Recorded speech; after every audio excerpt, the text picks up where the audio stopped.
겸손의 왕이라는 제목으로 하나님 말씀 증거할 때 이 아침에 또 많은 은혜 받으시기 바랍니다.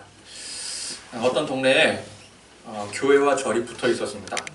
그런데 그 교회가 영성이 매우 깊었던 교회였던지 절에 있는 스님들이 교회의 영향을 저절로 받게 되었습니다. 불공을 드리는데 스님들이 이제 불공 드리지 않습니까? 자기도 모르게 연불이 나오질 않고 할렐루야 아멘 막 이런 소리가 나오고 막 스님을 주님이라고 부르질 않나. 근데 그것을 본 주지 스님이 화를 냈습니다. 그날도 옆 교회에서 찬송을 열심히 부르고 있었습니다. 그래서 주지 스님이 화를 내면서 누가 좀 저 옆에 교회 가갖고 조용히 좀 시키고 오라고. 그랬더니 아무도 나서는 사람이 없습니다. 그랬더니 이제 막내 스님이 눈치를 보다가 일어서면서 이렇게 말을 했습니다. 알겠습니다. 제가 십자가를 지겠습니다. 이런 이야기를 이제 불교 신자들이 들으면 기분이 좀 나쁘겠지만 혹시 여기서 기분 나쁘신 분은 안 계시리라고 생각하는데 혹시 계시면 대단히 죄송하고요. 어쨌건 간에 교회의 역할, 이 교회의 사명이 무엇인가? 우리가 주님의 제자로서 주님의 명령에 따라 땅끝까지 주님의 증인의 역할을 감당하는 것, 이것이 교회의 역할이고 또 우리의 사명인 줄 믿습니다. 우리는 주님의 제자이기도 하지만 원래는 종입니다. 종은 주인의 명령에 따라야 됩니다. 그래서 주인께서 복음을 전해라, 복음의 증인의 역할을 감당해라 그렇게 명령을 하셨기 때문에 그 대상이 누가 되었건 간에 우리는 종으로서 이 명령에 복종해야 되는 것입니다. 그래서 사실 타 종교의 사람들은 이런 얘기를 들으면 상당히 기분이 나쁘겠습니다. 그렇지만 우리가 증인으로서 복음을 전하는 그 대상에는 이들 모두가 다 포함이 되는 거예요. 여러분, 예수 믿는 사람 따로 정해져 있습니까? 물론 하나님 보시기에는 정해져 있겠지만은 우리는 그것을 정할 수가 없습니다. 그건 우리는 잘 몰라요. 우리는 모두에게, 누구에게나 복음을 전할 의무가 있는 것입니다. 왜? 우리는 종이기 때문에 그렇습니다. 주님이 우리에게 그렇게 명령하셨기 때문에 그렇습니다. 그래서 설령 다른 사람들이 기분이 나쁠지 모르겠지만 우리는 그들에게 복음을 전해야 될 의무가 있는 거예요. 책무가 있는 것입니다. 그러기 위해서는 이제 우리가 열심히 나가서 만나는 사람들마다 복음 전하고 전도하는 일이 물론 중요하겠지만 무엇보다도 우리 스스로가, 우리 자신이 우리 주님 앞에 온전한 인격과 성숙된 신앙을 갖도록 우리 스스로를 겸비하고 잘 다스리는 일이 중요할 것입니다. 우리 그리스도인들, 하나님의 자녀들은 모두가 다 아름다운 하나님의 작품입니다. 외모적으로는 우리가 갖는 기준으로 잘생기거나 또 못생길 수 있습니다. 그렇죠? 우리가 어떤 사람 보면서 저 사람 잘생겼다, 이쁘다. 또 어떤 사람을 보면은 참 못생겼다 그렇게 말할 수 있잖아요. 그러나 그것은 순전히 우리의 기준입니다. 세상의 기준이에요. 세상이 정해놓은 기준입니다. 잘생겼건 못생겼건 하나님께서 만드신 작품 아니겠습니까? 우리 모두가 다 하나님의 작품입니다. 근데 그것을 우리가 어찌 감히 함부로 평가할 수가 있겠습니까? 사실은 함부로 그렇게 평가해서는 안 됩니다. 그래서 좀 우리 기준에, 또 이 우리 기준이라는 게 사실 그것도 정확한 기준도 아니잖아요. 다 주관적인 기준이고 또 어떤 그 시대가 만들어낸 기준인데 그 기준에 대놓고 그냥 못생겼다 그렇게 말하면 안 됩니다. 그죠? 그러니까 이제 어떻게 표현하면 좋을까요? 개성 있게 생겼다라든지 하나님의 작품인데 작품도 여러 가지가 있잖아요. 초현실주의 작품도 있고 인상파 작품도 있고 그런 식으로 표현하면은 되지 않을까요? 그렇죠? 우리 옆에 분 다시 한번 바라보시면서 한번 이렇게 보시면서 쭉 한번 스캔하시고 참 개성이 있으시네요. 초현실주의 피카소의 작품을 보는 듯합니다. 피카소 작품 보면은 그 사람 얼굴이 이상하게 생겼잖아요. 그죠? 코도 삐뚤, 눈도 삐뚤, 이게 사람 얼굴인지 아니면은 색종이 갖다가 이어붙인 건지, 그 초현실주의라든지 인상파가 그렇거든요. 그것도 작품이잖아요, 근데. 그죠? 작품, 우리가 작품으로 봐야 된다는 거죠. 우리 모두가 그래서 외면도 아름답습니다. 모두가 다 아름다운 거예요. 그죠? 이 피카소의 작품이 얼마나 가치가 높습니까? 다, 우리는 다 가치 높은 외면이 아름다운 작품입니다. 그렇지만 무엇보다도 우리는 내면이 아름다운 사람들입니다. 내면. 사실 중요한 게 우리 내면 아니겠습니까? 외모야 어차피 나이 들면 다 똑같아집니다. 그죠? 우리 원장님 한의원에 오시는 어머님들, 아버님들 다 외모가 다 거기서 거기잖아요. 그죠? 다 젊었을 때 다 제가 끼었었어요. 그런데 나이가 드니까 다 비슷비슷해지는 거예요. 뭐 브래드 피트나 뭐 레오나르도 디카프리오나 정우성이나 이게 다 나이 80, 90 먹고도 그 아름다움을 간직하겠습니까? 나이 들면 다 똑같아지는 거예요. 그죠? 근데 클린트 이스트우드는 좀 다르더라고요. 그분은 나이를 먹어도 참 이렇게 야 어쩜 저렇게 품격이 있어 보일까? 그런 분들 몇몇 분들은 정말 좀 특별한 케이스라고 보고 대부분은 다 똑같아져요. 외모는. 그래서 어떤 사람의 진가, 그 사람의 사람됨을 결정짓는 가장 중요한 요소는 외면이 아니라 그 사람이 가지고 있는 내면일 것입니다. 그러니까 그 사람이 가진 고유의 내면이 곧 그 사람의 영혼을 상징하는 것입니다. 우리는 원래 내면이 아름답지 못한 사람들이었습니다. 죄로 인해서 더럽게 오염되고, 그래서 이 오염된 우리 내면이 그 어떤 노력을 가지고도 도무지 깨끗해질 수가 없던 존재였습니다. 도덕성을 가지고도 안 되고, 또 철학을 가지고도 안 되고, 윤리를 가지고도 안 되고, 아무리 세상에서 또 연구하고 또 참선을 하고 수행을 해도 우리의 그 더럽혀진 내면을 고칠 수가 없는 거예요. 바꿀 수가 없는 거예요. 그러나 우리가 바뀌게 되었습니다. 누구 때문에요? 우리 때문이 아니라 예수님 때문에. 그죠? 세상의 어떤 방식이 아니라 예수님의 십자가의 보혈 때문에. 그래서 우리는 예수님 때문에 우리의 내면의 변화를 받아서 새 사람이 되었습니다. 깨끗이 정화되고 아름다워진 본래 하나님의 작품이 된 거예요. 우리 원래는 하나님의 작품 아니었습니까? 그런데 그 작품이 죄로 인해서 더러워진 거예요. 인류 화가가 열심히 그림을 그려놨는데 거기다가 누가 죄를 뿌려버린 거예요. 그죠? 그럼 작품 망가지는 거잖아요. 그런데 예수 십자가의 보혈의 공로로 다시 우리가 새로워졌습니다. 깨끗함을 입게 되었어요. 영혼의 정화를 입게 되었습니다. 그래서 그리스도인들은 다시 새로워진 우리의 내면이 주님으로 인해서 깨끗해졌기 때문에 그 다시 깨끗해진 그 상태를 유지하고 가꾸기 위한 삶을 살아야 되는 것입니다. 앞서 제가 말씀드린 것처럼 우리가 주님의 제자로 또 종으로서 이 악한 세상 속에서 우리 스스로가 주님 앞에 온전한 인격과 성숙된 신앙을 갖도록 그렇게 살아야 되는 거예요. 그게 성도의 삶입니다. 그래서 예배드리고 또 말씀 듣고 묵상하고 기도하고 찬송 부르고 전도하고 헌신하고 봉사하고. 오늘 아침에 포천경찰서에 신고사고가 하나 접수가 되었는데 아멘이 실종되었다고 하더라고요. 다시 예배드리고 말씀 듣고 묵상하고 기도하고 찬송 부르고 다시 돌아왔다고 하니 얼마나 감사한지 모릅니다. 아멘. 그래서 우리가 외면을 가꾸기 위해서도 또 열심히 헬스장에서 운동하고 뭐 식단 조절도 하고 또 건강 보조 식품도 뭐 요즘에 잘 챙겨 먹지 않습니까? 또 이렇게 또 메이크업도 또 이렇게 산뜻하게 하고 옷도 이렇게 사 입고 새 계절이 되면 새 옷도 입고 그런 것도 중요하지만 우리는 무엇보다도 우리의 내면, 이 내면의 사람의 질적, 영적 성장을 위해서 힘써야 되는 것입니다. 자, 오늘은 우리 주님께서 예루살렘 성으로 입성하신 종려주일입니다. 이제 예수님께서는 6월절이 지나면 운명의 시간, 예수님께서 이 땅에 오신 최종 목적을 이룰 시간이 다가오고 있음을 예수님 누구보다도 잘 아셨습니다. 자, 이때는 유대인들의 가장 큰 절기였던 6월절을 맞이해서 온 이스라엘 남자들이 예루살렘에 다 들어가는 시기였습니다. 예루살렘 성전에 들어가서 거기서도 제사도 드리고 6월절 절기도 보내고, 그래서 온 그 이스라엘의 남자들이 예루살렘으로 들어가는 거예요. 예수님께서도 제자들과 함께 예루살렘에 6월절을 맞으러 들어가셨습니다. 그런데 오늘 말씀 보니까 그냥 조용히 들어가지 않으셨어요. 제자들에게 저쪽 마을로 내려가서 거기 보면은 이제 새끼 낙이 한 마리가 메어져 있을 터인데 그것을 끌고 오너라 명하셨습니다. 그래서 이제 그 나귀를 끌고 오니 그 새끼 나귀를 타고 예루살렘의 이제 성에 들어가시게 됩니다.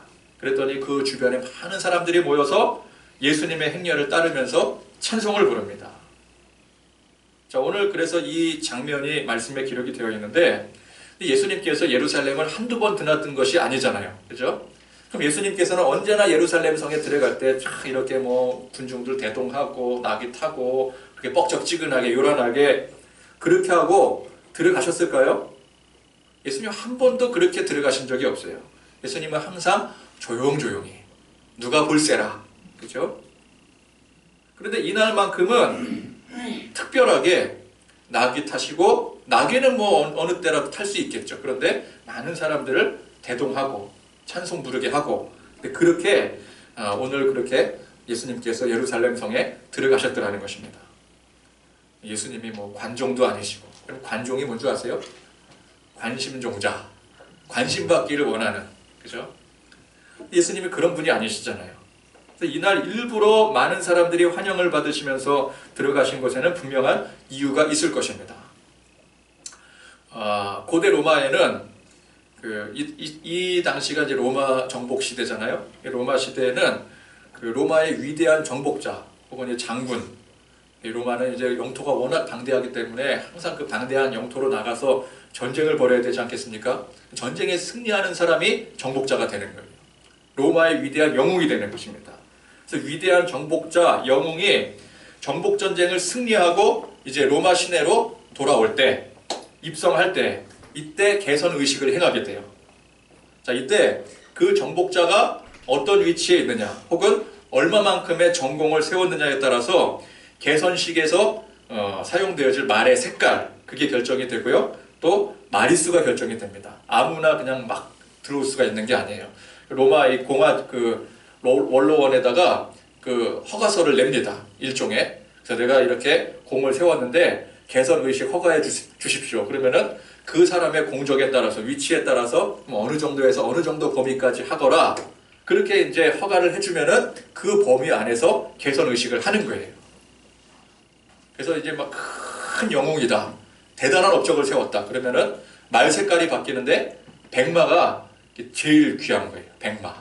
그리고 마리수. 한 뭐 10마리 된다. 그러면은 뭐 굉장히 큰 공적을 세운 그런 개선의식이 되는 거죠. 그러니까 아무나 그렇게 할 수 있는 게 아닙니다. 원로원에서 결정을, 이렇게 인가를 받아야 되는 거예요. 근데 그렇게 해서 이제 개선의식을 하게 되면은 그 사람은 대단한 로마의 영웅으로 들어가게 되는 거예요. 온 로마 시민들이 이제 거리에 쏟아져 나와서 개선 장군을 환호하며 열렬히 환영을 하게 됩니다. 자, 지금 예수님께서 나귀를 타시고 예루살렘 성으로 들어오시는 바로 이 장면이 그런 로마 시대의 개선 의식을 본따서 행하신 거예요. 그러니까 지금 우리가 볼 때는 이게 생소한 모습일 수 있겠지만은 그 당시 사람들이 보면 저거 개선 의식이다, 그렇게 보여질 수 있는 행위라는 것입니다. 그러면 가장 낮고 천한 사람들과 항상 함께 하셨던 예수님 아니겠습니까? 겸손하셨던 분이셨잖아요. 그 항상 겸손하셨던 예수님께서 왜 그런 자기를 드러내는 개선의식을 행하셨을까요? 예수님께서 하실 일, 지금까지 해오신 일도 마찬가지겠지만 예수님께서 하실 일, 앞으로 굉장히 중요한 일을 이제 남겨두고 계시지 않습니까? 그 길이 뭐예요? 고난당하시고 십자가의 죄인의 신분으로 돌아가실 일이지만 그 일이야말로 인류 구원의 가장 큰 승리를 향해 가시는 길, 그렇죠? 악한 마귀의 권세를 깨시고 이미 승리하신 길이기 때문에 예수님 그 길을 가시는 거예요. 승리의 개선 의식을 행하시는 것입니다. 그래서 인류를 구원하신 왕의 위엄과 권세와 능력의 예수님께서 그 승리하심을 만천하에 선포하시고 그 개선 의식으로 예루살렘 성에 들어가시는 거예요. 자, 그런데 이게 의미적으로, 상징적으로 그 로마 시대에 개선 의식을 행했던 그것을 예수님께서 하신 거거든요. 그러니까 승리의 왕이신 예수님께서 개선 의식을 행하신 것이지만 그 내용을 들여다보니까 여러분, 이게 지금 이 장면이 그 로마 시대의 개선 의식 정도의 그 영광과 위엄을 나타낼 만한 의식이 아니더라는 거예요. 온 세상의 죄를 사하시고 원수 마귀의 세상 권세를 깨시고 승리하신 그 예수님이라고 한다면 여러분, 그까지 영토 넓히기 위해서 전쟁 치르고 들어온 영웅, 비교가 되겠습니까? 땅 조금 넓힌 거랑 모든 인류의 죄를 사하신 승리하신 그 예수님의 그 행적이랑 비교가 되지 않잖아요. 그러니까 로마 장군이 백마 한 수십 마리를 끌고 개선의식을 행해야 된다라고 한다면, 우리 예수님께서 개선의식 마음 먹고 내가 개선의식 행하겠다라고 한다면은 백마가 뭐 수백 마리, 수천 마리 정도가 아니라 뭐 유니콘이라도 잡아다가 그 해야 되는 거예요. 우리 예수님이시라면은. 지상 최대의 개선의식을 행해도 모자를 판국에 오늘 보니까 초라한 나귀 한 마리, 그것도 한 번도 타지 않은 새끼 나귀를 타시고 입성하시는 거예요. 그러니까 우리가 이 장면 보면은 무슨 생각이 들어요? 차라리 하질 말지. 뭘 그걸 하시나? 안 하니만 못하다. 뭐 그렇게 생각되지 않습니까? 자, 여기서 나귀는 겸손의 상징입니다. 구약 성경에 스가랴서 9장 9절에 보면은 시온에 따라 크게 기뻐할지어다, 예루살렘에 따라 즐거이 부를지어다. 보라, 내 왕이 내게 임하시나니 그는 공의로우시며 구원을 베푸시며 겸손하여서 나귀를 타시나니. 여기서 겸손하여서 나귀를 타시나니 이렇게 나와 있어요. 나귀의 작은 것 곧 나귀 새끼니라. 자, 오늘 이 장면을 스가랴서에 또 이사야서에도 나옵니다. 이 구약 성경의 두 장면에서 그대로 예언을 하고 있어요.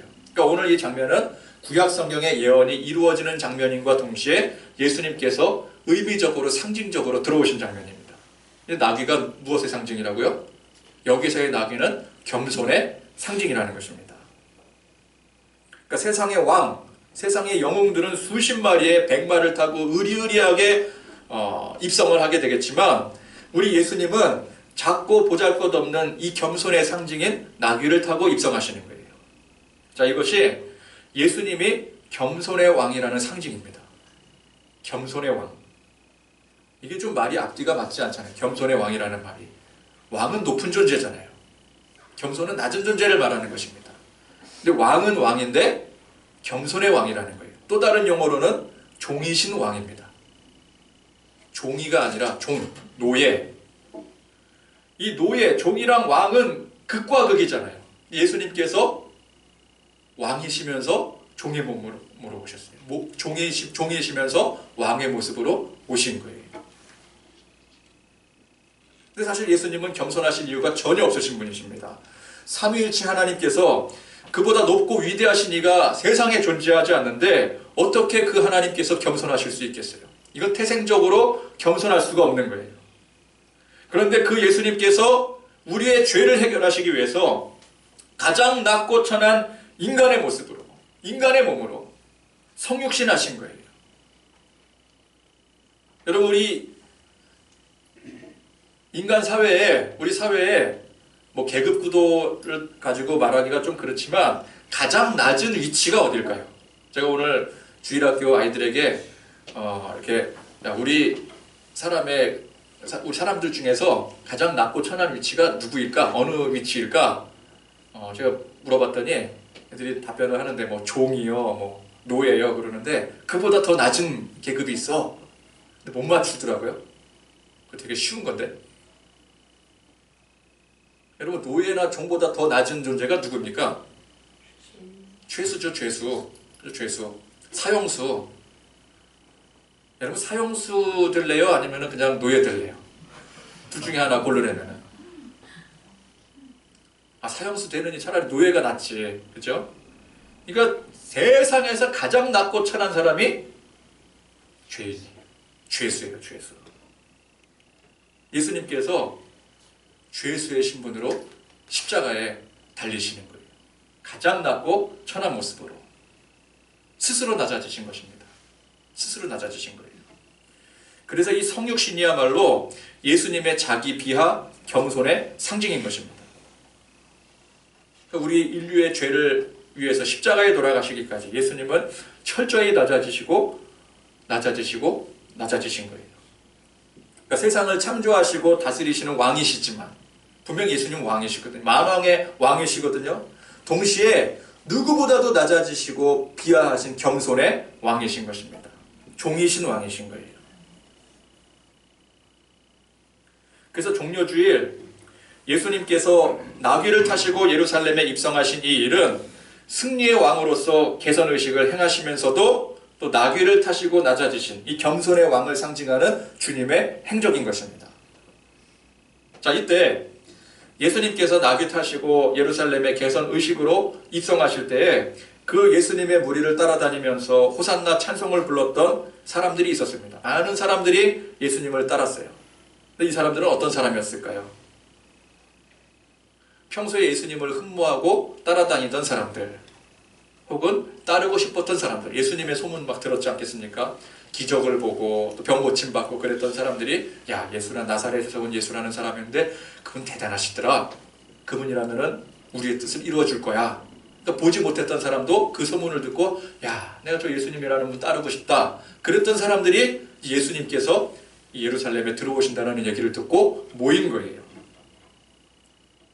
지도층에 있던 사람들은 예수님의 인기가 그렇게 나날이 높아져 가니까, 여러분, 사람의 인기가 올라가게 되면 지도층에 있는 사람들은 다 싫어하게 됩니다. 그죠? 자기 그 자리에 위협을 받기 때문에 자신들의 안위를 걱정하느라 예수님을 매우 싫어했었습니다. 그래서 대부분 예수님을 따르던 사람들은 이제 평민들, 또 여자와 아이들, 소외된 사람들, 그런 사람들이 주로 이제 예수님을 따르게 되는 거예요. 근데 이 사람들 대부분이 무슨 생각을 하며 따랐을까요? 무엇을 기대하고 소망하고 따랐을까요?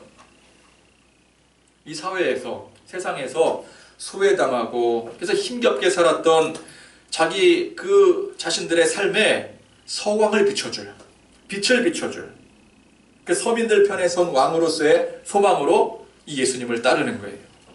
병 고쳐주고 또 부를 이루어주고. 사실 이 사람들이 어디 가서 병 고침 받거나 또 부를 이룰 수 있는 소망이 없잖아요. 높은 위치에 있는 사람들이라면 몰라도 평생을 그렇게 살다가 죽어야 되는데, 야, 저분 보니까 우리를 위해서 뭔가 해줄 수 있는 분 같아. 아무도 자기들에게 신경 쓰지 않아요. 그죠? 위선자들, 정책을 지도하는 사람들은 그 사람들끼리 먹고 살아요. 아무도 우리에게 신경 써주지 않는데 저분은 항상 우리에게 와서 병도 고쳐주고 우리의 문제를 해결해 주시오. 저분이 우리의 소망이 되시는구나. 영광스러운 나라를 만들고 이 서민들이 잘 살 수 있는 나라를 만들어줄 그런 왕으로서 기대하고 따르는 겁니다. 예수님은 물론 그렇게 세상에서 소외당하고 고통당하는 사람들에게 큰 힘이 되어주시고 소망을 주시는 분이십니다. 그러나 여러분, 우리가 분명히 아셔야 될 게, 그렇게 소외당하고 고통당하는 사람들에게만 소망을 주시는 분이 아니세요. 우리는 보통 예수님 생각할 때 낮고 천한 모습에 있는 사람들, 병자들, 지저분한 사람들, 죄인들, 그들을 위해서 예수님께서 오셨다, 그렇게 얘기를 하는데, 여러분, 예수님은 그들을 위해서 오신 게 아니에요. 그런 사람들 뿐만 아니라 예수님을 외면하고 배척했던 그 당시 지도층들, 시대의 주류로서 호의호식을 하는 사람들 뿐만이 아니라 그 유다의 원수였던 로마까지도, 그러니까 세상 모든 사람들을 위해서 이 땅에 오신 분이에요, 예수님은. 그러니까 우리가 이거를 이해하셔야 돼요. 예수님이 혁명가가 아닙니다. 인권주의자가 아니에요. 인권을 회복하겠다고 오신 게 아니에요. 소외당한 사람들, 그 사람들 삶을 개선시키고자 오신 분이 아니라고요. 인본주의적으로 접근할 때 예수님은 그렇게 보입니다. 근데 우리가 예수님을 인본주의적으로 접근하면 안 돼요. 예수님은 온 세상의 죄인을 위해서 오신 것입니다. 여기에는 왕도 포함되고 황제도 포함되고 종교 지도자들도 포함되고 부자도 포함되는 거예요. 사실 이 세상의 모든 사람들은 죄로 인해 하나님의 낙원에서 쫓겨나 영적으로 소외당하고 고통당하는 사람들입니다. 우리 모두가 영적인 눈으로 볼 때 다 죄인들이에요. 너나 할 것 없이. 그래서 예수님께서는 그를 따르던 자들의 소망처럼 약한 자들, 소외된 자들의 편에 선 지도자였다면, 만약에 그 예수님을 따랐던 호산나 찬송 불렀던 그 사람들의 그 마음대로, 소망대로 예수님이 정말 그 사람들 편에만 섰던 사람들이라고 한다면은, 예수님은 이제 예수님을 따르던 그 무리들을 이끌고 그 시대, 그 당시의 지도층들과 싸워서 서민이 당당히 길을 펴고 살 수 있는 유토피아적인 그런 사회를 건설하셨을 거예요. 그게 그 사람들의 꿈이었습니다. 그리고 어디까지 진격을 해요? 어디까지 진격해야 되겠어요? 로마까지 진격을 해야죠. 그 당시 로마가 우리 그 유대인들이 로마의 속국으로 그 기도 못 펴고 살지 않았습니까? 그죠? 로마가 원수였잖아요. 그 원수 그 로마를 물리쳐야죠. 우리 같으면 어때요? 저 북을 평정을 하고 그다음에 내친 김에 우리 어디까지 좀 평정했으면 좋겠어요? 만주 전에. 저는 좀 옆에 좀 바다 좀 건너가서 좀 일본 좀 어떻게 좀 했으면 좋겠다는 생각이 들어요. 물론 이제 그거는 그냥 이제 뭐 개인적인, 그죠? 그런데 아니지만 그런 마음들이 또 있잖아요, 그죠? 그러니까 이 당시 사람들도 그래, 로마를 평정을 해야 된다. 우리가 저렇게 로마, 저 하나님도 믿지 않는 저들에게 우리가 이렇게 당하고 살 수가 있겠느냐? 예수님이 우리의 왕이 되셔서 먼저 소외된 자들, 우리를 위해서 우리의 인권을 회복시켜 주시고, 부자도 만들어 주시고, 건강도 주시고, 또 학교도 진학하게 하시고, 그런 다음에 저 로마까지 정복해서 우리 유대 나라가 하나님의 나라 아니냐, 이 나라가 이 세상을 다스리고 통치하는 나라가 될 수 있도록 로마랑 우리랑 입장이 바뀌어져야 된다고. 이들의 바람대로라면 예수님은 그렇게 하셨을 거예요. 그러나 예수님의 대상이 누구라고요? 그런 소외된 자, 조금 더 넓게 보자면 유대인들에게만 국한된 것이 아니라 로마인들까지, 온 세상의 죄인들까지, 잘 먹고 잘 사는 사람들까지 온 인류를 위하셨기 때문에 예수님은 그들의 바람대로 가지 않으시고 예수님의 뜻대로 기꺼이 십자가의 죽음의 길을 택하신 거예요. 그래서 예수님을 따르던 사람들의 바람과는 달리 겸손의 왕의 극치로서 예수님은 죄인의 모습으로 십자가를 지신 것입니다.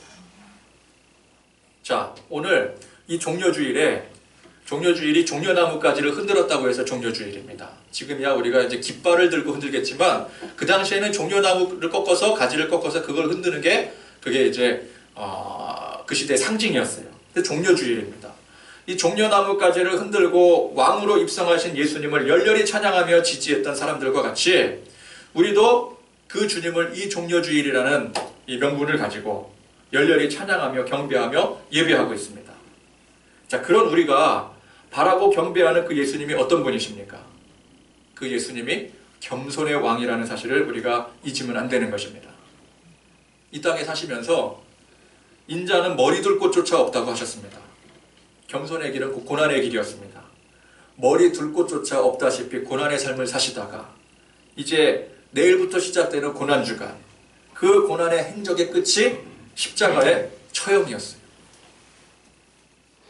예수님은 이 천하 만물의 주인 되시는 왕 중의 왕이시지만 그 왕께서 성육신하신 인간의 모습으로 오신 이후에 철저히 겸손의 자리, 고난의 자리에 내려 앉으셨던 것이었습니다. 왜? 그 길이야말로, 그 겸손의 길, 그 고난의 길이야말로 우리 모든 인류의 죄를 사하시고 구원하실 유일한 길이었기 때문에 그렇습니다. 그 방법밖에 없었던 거예요. 한 알의 밀알이 땅에 떨어져 썩게 되었을 때, 곧 죽을 때 비로소 거기서 싹이 움트게 되고 새 생명이 태어날 수가 있게 되는 것입니다. 예수님의 그 고귀하신 생명이 죽어져 피를 이 땅에 흘리셨을 때 비로소 그 피로 말미암아 온 세상에 새로운 생명이 우물트게 될 수가 있게 된 것입니다. 우리가 주님의 제자로서 우리 주님 바라보면서 주님의 행적을 말씀을 통해 듣고 묵상하는 이유가 무엇입니까? 우리가 주님의 행적을 고난주간 또 내일부터 새벽기도에 주님의 행적, 월요일부터 또 금요일까지 쭉 그 말씀 통해 또 살펴보고 나누고 할 때 우리가 그거 왜 하나요? 예수님이 누군지 알기 위해서. 그것도 중요하지만 우리가 그 길을 따라야 되잖아요. 제자이니까, 종이니까. 주님이 명령하신, 주님이 가신 그 길을 우리가 따라야 되기 때문에 우리는 주님의 그 행적을 살피는 거예요. 그래서 우리가 주님이 가셨으니, 주님이 스승으로서 먼저 그 길을 보여주셨으니 우리는 제자로서 그 길을 따라가겠습니다. 주인께서 종에게 명령하셨으니 우리는 주인이 가신 그 길을 그대로 따라가겠나이다. 결단한 사람들이에요.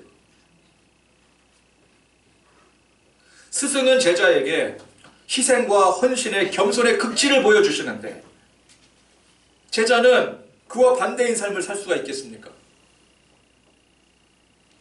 제자는 어떤 존재예요? 스승이 가르쳐준 대로 그대로 행하는 게 제자예요. 주인이 종에게 몸소 사명의 길을 보여주셨는데, 직접 보여주셨는데 그와는 정반대의 길을 종이 걸어갈 수가 있겠습니까? 그건 종이 아니죠. 우리는 주님의 이 삶 속에서, 주님의 이 행적 속에서 그 흔적 속에 우리의 갈 길을 찾아야 되는 거예요. 발견해야 되는 거예요. 아, 이 길이 내가 가야 될 길이구나. 주님이 가신 그 길이 내가 가는 길이구나. 그래서 그 길을 발견하고 온전히 따라야 되는 것입니다. 그래야 우리가 주님의 제자라고 할 수가 있는 거예요. 주님의 종이라고 말할 수가 있는 거예요. 주님께서 겸손의 길을 가셨다면 우리도 똑같이 그 길을 따라야 되는 것입니다. 오늘 우리가 예수님 믿습니다. 하나님 믿습니다. 그렇게 고백하고 이 자리에 모여서 예배할 때에 우리는 예수님께서 가신 그 길을 그대로 따라가겠습니다. 결단하고 순종해야 되는 것입니다. 그 길을 그대로 따라 실천했던 사람들이 누구였어요? 그 당시 예수님의 제자들이었습니다. 사도들이었습니다. 그들은 정말로 예수님께서 걸어가신 발자취를 쫓아서 그대로 행했어요. 처음엔 미약했죠. 그러나 훗날 그들은 복음을 위해서 희생하고 헌신하고 기꺼이 죽기까지 했습니다. 순교의 길을 간 거예요. 그 예수님의 길을 그대로 따라간 거예요. 여러분, 오늘 우리가 그 각오를 가지고 살아야 되는 거예요.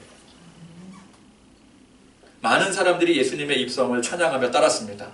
호산나 찬송 부르며 종려나무 가지를 흔들면서 예수님을 열렬히 환호했습니다. 그런데 그렇게 따르는 사람들 대부분이 예수님이 가시는 그 길을 따르던 사람들이 아니었어요. 그들이 가는 길과 예수님이 가는 길은 전혀 달랐어요.